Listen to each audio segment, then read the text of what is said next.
This is crazy in Italy. What happened on the Adriatic coast was not some small landslide on a rural hillside. This was a major ground failure big enough to start tearing apart one of the country's main north-south transport corridors. And when you first look at the images, you do not even immediately understand what you are seeing, because it almost looks like that drop in the ground had always been there, like some ravine or natural break in the landscape. But that is not what happened. This is Petacciato, on the stretch of coast between Abruzzo and Molise. The landslide front is roughly 4 kilometers long, and it is moving through a coastal slope directly above critical infrastructure. What makes this so serious is that the ground did not just damage one road or isolate one small area.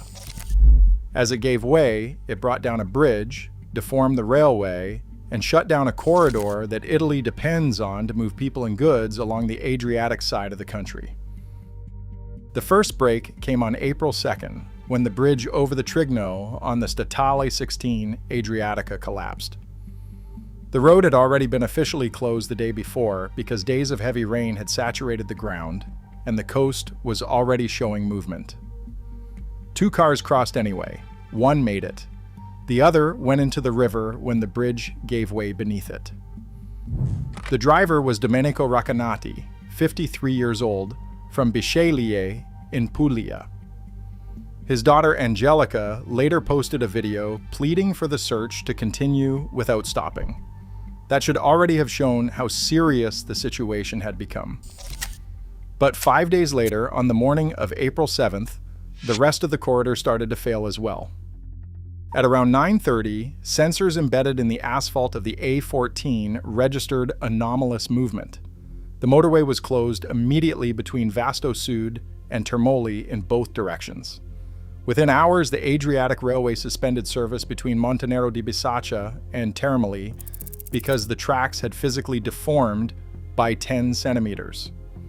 The Statale 16 was already out because of the bridge collapse. So, along the same stretch of coastline, the motorway, the railway, and the coastal road all went down together.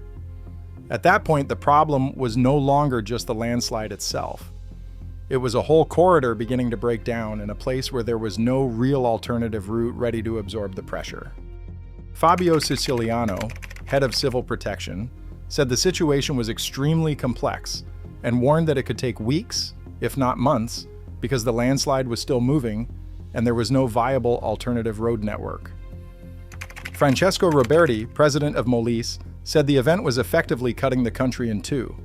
The mayor of Petacciato, Antonio Di Pardo, called the slope La Bestia, the beast. Queues stretched for kilometers. More than 1,000 passengers were stranded at Vasto San Salvo station. Families were evacuated from homes in Petacciato. Schools closed across the province of Campobasso, and the University of Molise suspended activities. All of this came from one moving mass of ground on a coast that had long been known to be unstable. Petacciato's slope has been documented since 1906. It has reactivated at least 15 times, almost always after prolonged rainfall. The hillside is made of Pleistocene clays, old seabed sediments that absorb water, lose cohesion, and begin to slide along deep plains of weakness inside the hill. Once that material becomes saturated enough, the slope does not need some dramatic trigger to fail violently. It just starts moving again slowly, deeply, and relentlessly. The rainfall threshold had even been calculated in technical documents. Around 550 millimeters of cumulative rainfall over 180 days was already understood to be a critical level for reactivation. That number existed before April 2026. So did the knowledge that this particular hillside could start moving again under the wrong conditions. This is why the story is not really about rain alone. Rain was the trigger, yes, but the deeper story is what happens when a known unstable slope, a century of documentation, and major infrastructure all collide at the same place, while institutional time moves much more slowly than the ground itself. Back in 1963, a presidential decree had already provided for the relocation of the entire inhabited center of Petacciato. That decree was never carried out. In 1996, an order from the Presidency of the Council of Ministers created a technical scientific commission for the slope. It worked until 2002 and produced a stabilization project. What it did not produce was actual work on the hillside. Then, in March 2015, the slope reactivated again. Around 10 houses in the Borgo Vecchio were demolished. The old town hall suffered severe structural damage. As of April 2026, that damaged building was still standing, still cracked, and still waiting for demolition, more than a decade later. In 2021, the Molise region announced a design tender for slope consolidation worth around 40 million euros. The engineering firm Statale developed a system based on drainage wells and permanent inclinometers.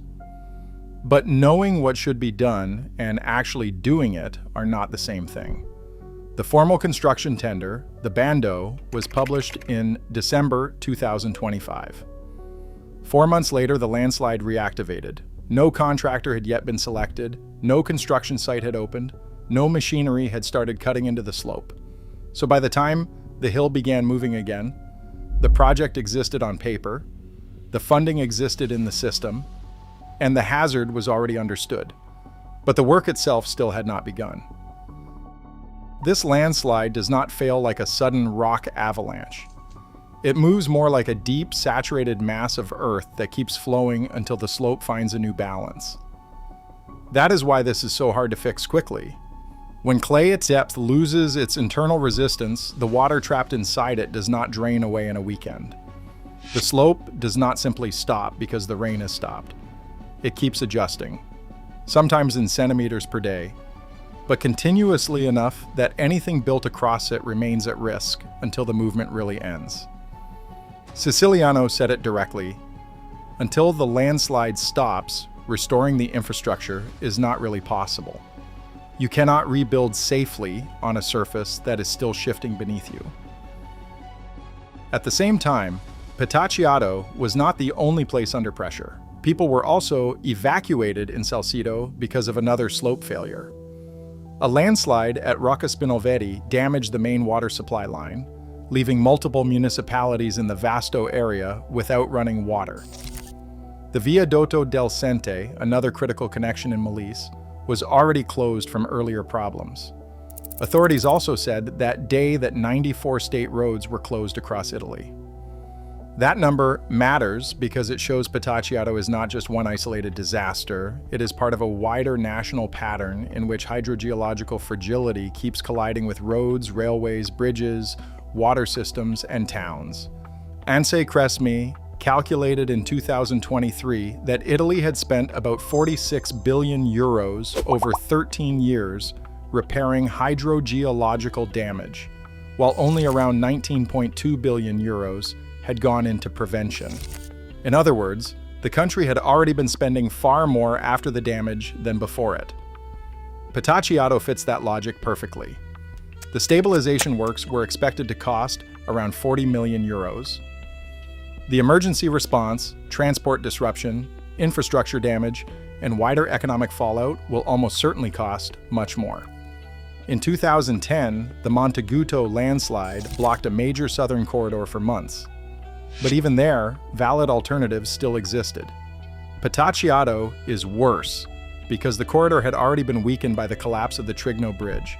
The first break came on April 2nd. The broader corridor failure followed on April 7th. Two events, 5 days apart, hitting the same coastal artery with no real exit once the system began to fail together. What happened at Petacciato was a known unstable slope, reactivated by prolonged rainfall, taking down a bridge, deforming the railway, and breaking one of the main corridors along Italy's Adriatic coast in a place where the hazard had been studied for decades and the stabilization works were still stuck between funding and execution. The landslide is still moving. The old town hall is still standing. The emergency money has arrived. The corridor is still broken. And maybe the most damning line in this whole story is also the simplest one. The tender for the stabilization works was published in December 2025. The landslide reactivated in April 2026. By then, the money was there, the design was there, and the danger was already well known. What still was not there was the actual construction site.